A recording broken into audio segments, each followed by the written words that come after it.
finally, on page 14, we have stoichiometry, which is a big word that means simply using the balanced equation to find quantities. And the quantities here that we're going to be finding for this course is molar quantities.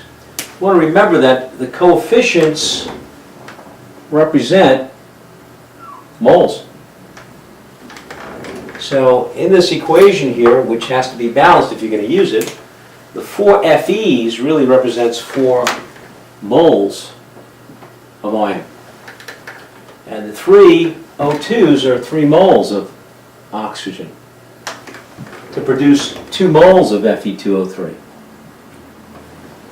Notice the moles don't balance. 4 and 3 does not add up to 2, but the atoms behind that do. All right, in this question here, we're asked, how many moles of oxygen are needed to produce 4 moles of Fe2O3? Well, in this equation, we're producing 2 moles of Fe2O3. So if you want to do it mentally, you could say, if you want to double the amount of Fe2O3 to go from 2 to 4, then you have to double the oxygen to make it 6. Or some students like making ratios. So wherever I see the how many, in this case it's the how many moles of oxygen, that would be the X. So you could put an X right underneath the 3 for the oxygen. Are needed to produce 4 moles of Fe2O3, and you could put a 4 right underneath the 2 for the Fe2O3. And your ratio then becomes 3 over X is 2 over 4, cross multiply and divide, and you end up at 6 moles, as we did before.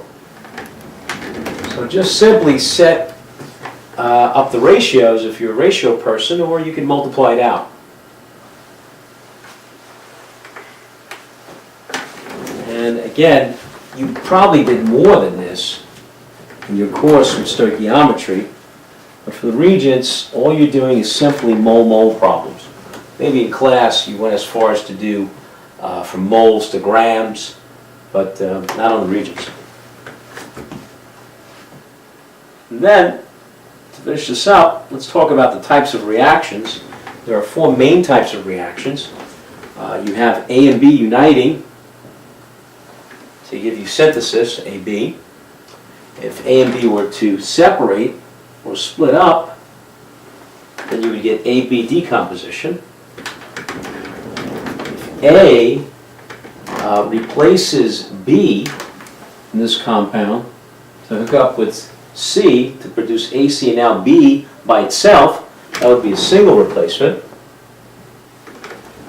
Or if you have ion switching partners here, A going with D and C going with B, remember opposites attract, and the first one is positive, second negative. You would get AD, positive negative, and CB, positive negative. That would be a double replacement reaction. So the questions on this are real easy. Now, I'm promising for some time now that we'd go over significant figures, and I think this is a good time to do that.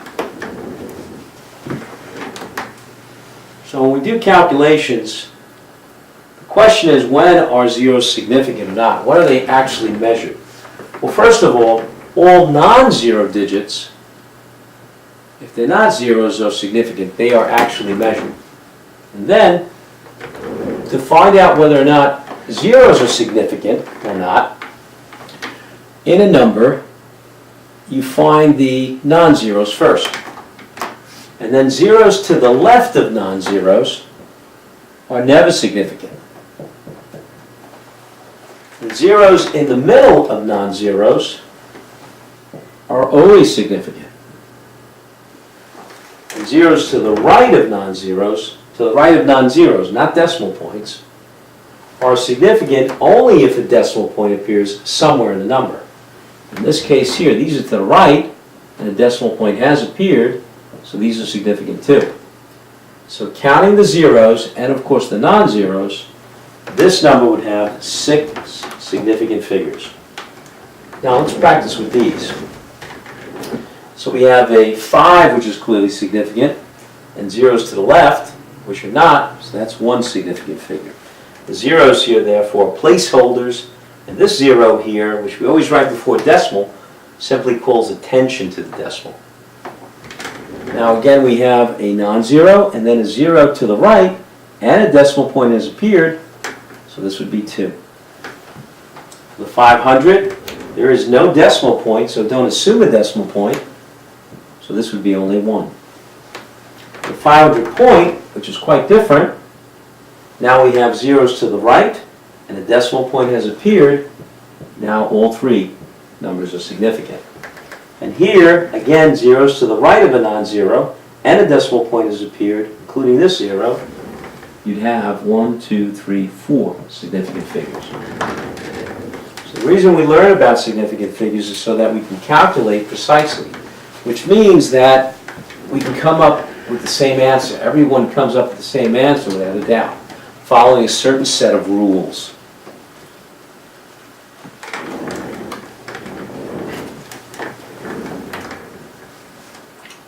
So let's do some calculations now. The way I think of it is like that annoying TV program where there was a woman that always used to say, the weakest link. You are the weakest link, she used to say. Maybe you remember that show.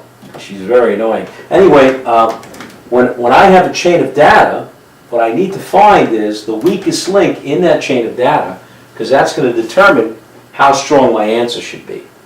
So when I'm adding or subtracting, to find the weakest link, I count decimal places.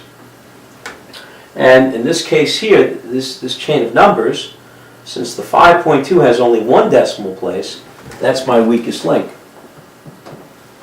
Therefore, although my calculator says 14.305, my answer precisely can't be stronger than having one decimal place. So it has to be rounded to one decimal place, which means you would cut it here.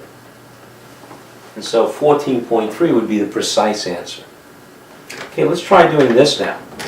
2.028 has 3 decimal places. 0.73 has 2 decimal places. So my answer has to be rounded to 2 decimal places. Now when you do this on the calculator, you get 1.298. So since the 2 decimal places is my weakest link, we have to cut this at 2 decimal places. And the 8, before it's cut off, makes the 9 go up by 1. And so we end up with 1.30 to 2 decimal places. Now when we divide and multiply, to be precise, we don't count decimal places, we count significant figures to find the weakest link. So if we had 150 divided by 2.73, if you recall, zeros to the right without a decimal and not significant, so this has 2 sig figs, the 2.73 has 3 sig figs, so the 2 is the weakest link. And so this answer of 54.94505 has to be rounded to 2 significant figures, which means we have to cut it off here, and therefore the 9 is going to make that 4 go up by 1. And that has 2 significant figures. Then if you had this chain of data here, and you had to isolate the x, you divide by 45.32, remembering that this is 4 sig figs. This here has 3 sig figs. This here has 4 sig figs, so your answer can't be stronger than 3 sig figs. So when you do this on your calculator, 32.68 times 0.1 divided by 45.32 gives you 0.072109. So x is 0.072109. Well, if we need 3 significant figures, these zeros are not significant to the left, so that means we have to cut it off here.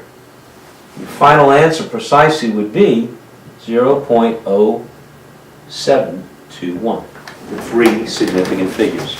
So an easy way to remember this, by the way, to not confuse significant figures with decimal places, is to remember the D's here in add for decimal places. And for multiplication and dividing, it's about significant figures.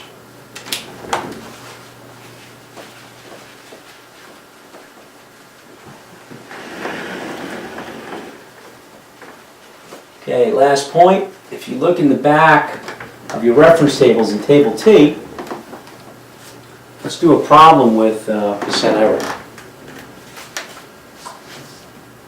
Percent error is used when you do an experiment, as in the case of the hydrate that I mentioned before. Suppose we determined experimentally that the percentage of water in the copper sulfate pentahydrate was 52%.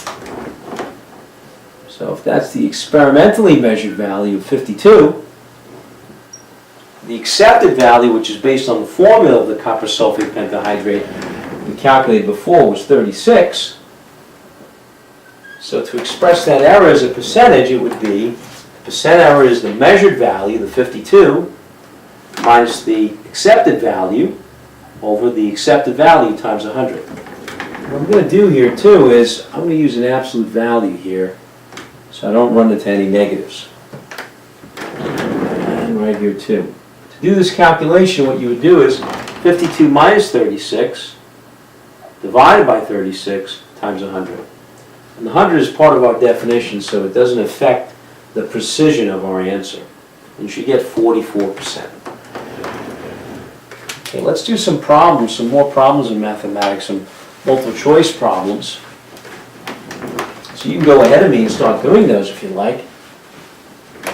And then I'll come by and I'll walk you through them.